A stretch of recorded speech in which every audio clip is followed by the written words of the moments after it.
So okay, this is a 2013 E354. E350 is a box truck ambulance package. The problem with this car is it won't start. It crank, but it won't start.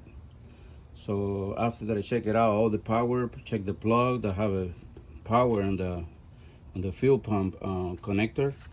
They have enough voltage.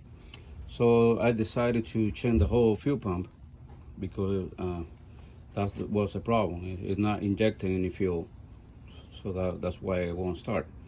So when I change this thing, this pump here, take the whole pump out, drop the tank, and put the new pump.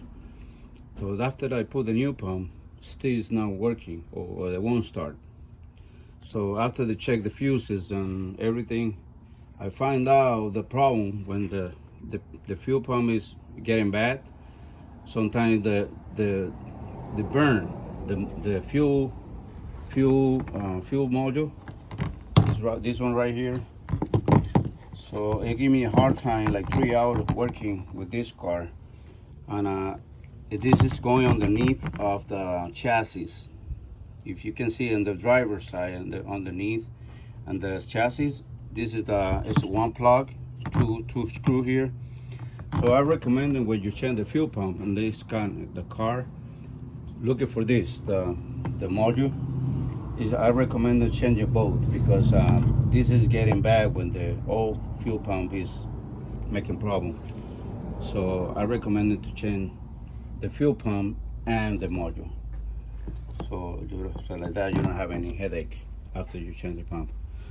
So this is the same thing for a new version. This is 2013 E350. It's a box truck, but also the F-150 have the same module and the same or similar fuel pump.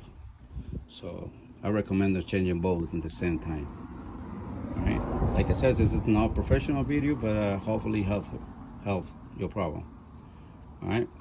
Also, I want to mention this fuel pump, this kind of vehicle, they have like three fuses, one diode, and a relay, and the fuses box inside the trunk on the hood. They have on the left side. They have like three fuses, one relay, and one diode. So check everything before, if you don't have a power for the fuel pump. All right. Hopefully help. Thank you.